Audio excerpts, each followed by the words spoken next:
Cabinet میں چلیں فی الحال وہ نہیں ہے، وہ نہ بھی ہوں تو پھر بھی جو ہے وہ سینٹ کے چیئرمین کی صورت میں وہاں پہ موجود ہوں گے، قومی اسمبلی میں ڈپٹی اسپیکر کے طور پہ موجود ہوں گے. تو میرا خیال ہے کہ یہ ایک اچھی جو ہے وہ ایک اسٹریٹجی جو ہے وہ بنائی گئی ہے. تو امید ہے کہ پاکستان کے جو حالات ہیں وہ سیاسی استحکام کا تقاضا کرتے ہیں اور سبھی کو اس بات کا ادراک ہے. تو اس لیے پاکستان کی اکانومی کو اٹھانے اور اسے جو ہے وہ اس دلدل سے نکالنے کے لیے جو ہے وہ سبھی اپنا جو ہے وہ ذاتی اور سیاسی مفاد یا پارٹی مفاد کو ایک سائڈ پہ رکھ کے ایک دوسرے سے تعاون کریں گے تاکہ پاکستان جو ہے وہ آگے بڑھ سکے. اچھا رانا صاحب یہ بتائیے گا، یہ نہیں لگ رہا کہ مسلم لیگ نون نے کیا اپنے جو ہے وہ باقاعدہ پورے اپنے نمبرز کو دیکھتے ہوئے پیپلز پارٹی کے ساتھ جو ہے وہ حکومت کے ساتھ حکومت بنانے کا فیصلہ کیا ہے، یا پھر مجبوری کے تحت جو ہے وہ حکومت لی جا رہی ہے؟ کیونکہ خورشید شاہ صاحب نے آج کہا ہے کہ ہماری پریورٹی پی ٹی آئی تھی لیکن انہوں نے ہم سے بات کرنے سے انکار کیا، جس کی وجہ سے ہم نون لیگ کے ساتھ بات کرنے پر مجبور ہوئے. یہ خورشید شاہ صاحب نے درست کہا ہے، یہ ان کی پرائورٹی تھی اور انہوں نے اس کا اظہار برملا کیا تھا، بلکہ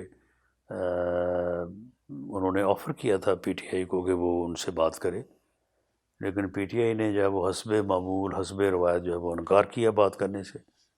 تو اب یہ تین پارٹی جو ہیں جو امرج ہوئی ہیں اس الیکشن میں، پی ایم ایل این،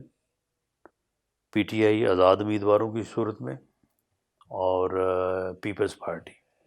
ان تین میں سے دو کا ملنا جو ہے یہ ضروری ہے، اس کے بغیر گورنمنٹ بن نہیں سکتی. تو یہ پھر مجبوری تو ہے یہ. تو سر یہ بتائیے گا کہ جو معاشی استحکام، جس طرح پی ڈی ایم کی حکومت جو تھی بڑا مشکل فیصلے لیے تھے پی ڈی ایم کی حکومت نے، ڈیفینیٹلی ملک کی خاطر لیے تھے، تو ابھی کہا یہ جا رہا ہے کہ پی ڈی ایم 2 حکومت بن رہی ہے، پھر آپ کو اس سے بھی زیادہ مشکل فیصلے لینے ہوں گے، تو اس سے سیاسی نقصان نہیں ہوگا مسلم لیگ نون کو؟ دیکھیں جی، اگر ایک طرف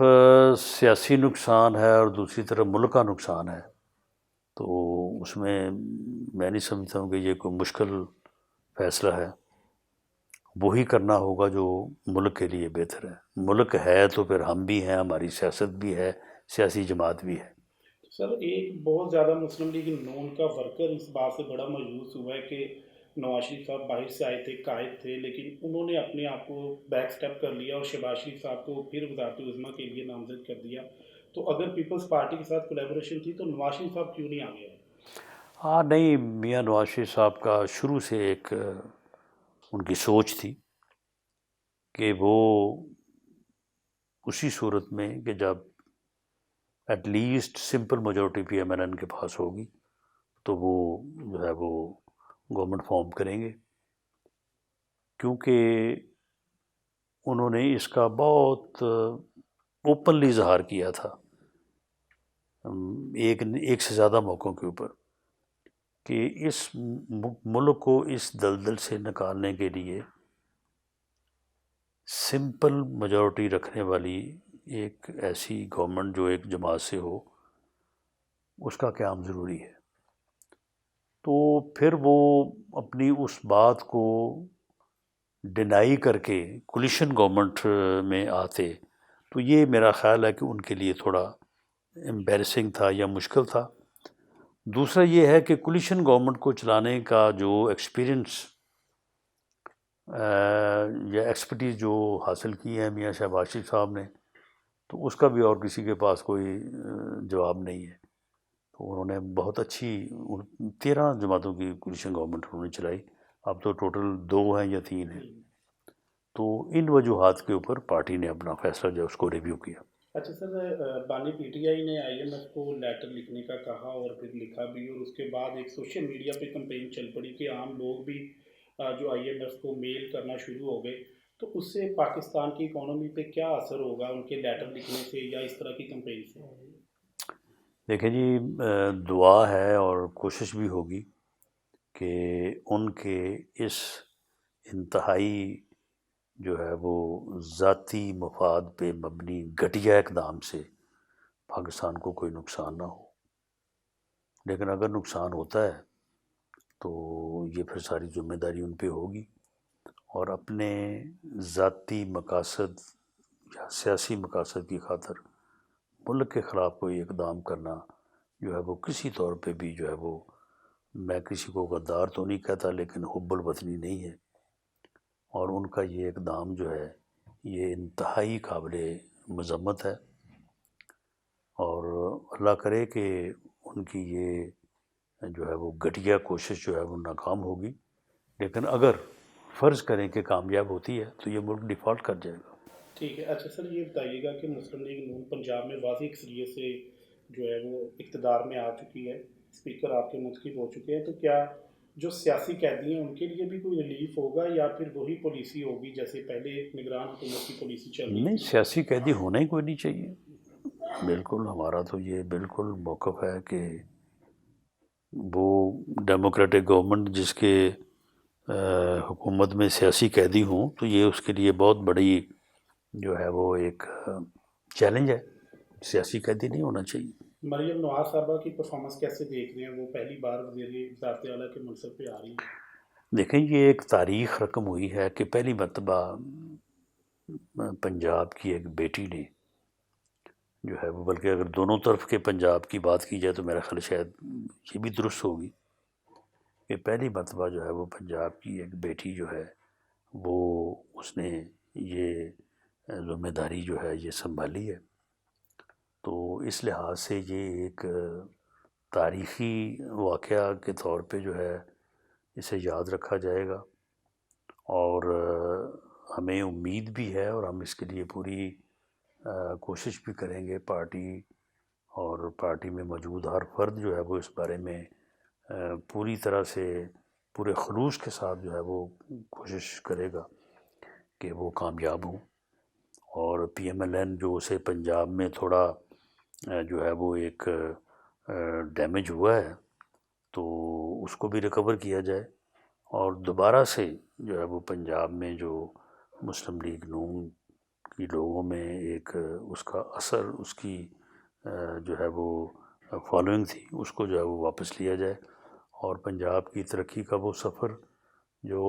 2017-18 میں رکا تھا اس کو دوبارہ سے شروع کیا جائے۔ لاسٹ کویشچن ہے رانا صاحب، یہ بتائیے گا کہ ایک تو کیا پارٹی کی جانب سے آپ کے الیکشن لوز کرنے کے بعد کوئی آفر کی گئی ہے یا ضمنی الیکشن لڑنے کا ارادہ ہے، اور فیصل آباد سے سر مسلم لیگ نون کو کیوں اتنا بڑا جھٹکا لگ گیا؟ کیا کہیں کوئی غلطی ہوئی ہے ٹکٹوں میں یا پھر کیا مسئلہ بنا؟ دیکھیں فیصل آباد کے رزلٹ سے متعلق تو یہ ہے کہ فیصل آباد جو ہے وہ بنیادی طور پہ مزدور اور چھوٹے دکاندار کا شہر ہے، خاص طور پہ پاور لوم کی صنعت سے منسلک ہے، پاور لوم چلتی ہے تو فیصل آباد بھی چلتا ہے، جی، تو ایک تو یہ ہے کہ مہنگائی نے اور خاص طور پہ جو بجلی کے بلز ہیں اس کی وجہ سے لوگوں کی فیکٹریاں بند ہوئی ہیں، لوگ بے روزگار ہوئے ہیں، تو اس کا افیکٹ تو خیر پورے پنجاب میں پورے ملک میں ہوا ہے، لیکن شاید پاکستان فیصل آباد میں زیادہ افیکٹ ہوا ہے، اور وہ پھر اس طرح سے ریفلیکٹ بھی ہوا ہے، جی، تو ایک تو یہ وجہ ہے، لیکن اس کے باوجود بھی لوگوں نے بڑا ووٹ دیا ہے۔ جی، جی، اب اگر میرے حلقے کی بات کی جائے تو میں 1,06,000 ووٹ لے کے 5 سال ایم این اے رہا ہوں، جی، اب میں نے 1,13,000 ووٹ لیے ہے، فیصلہ تو وہی 10-15,000 کے ووٹ کا ہی ہے نا، جی، جی، تو ان لوگوں نے جنہوں نے ہمیں ووٹ دیا ان کی بھی تو ایک رائے ہے، وہ بھی تو فیصل آباد کے شہری ہیں، تو جہاں تک آپ کے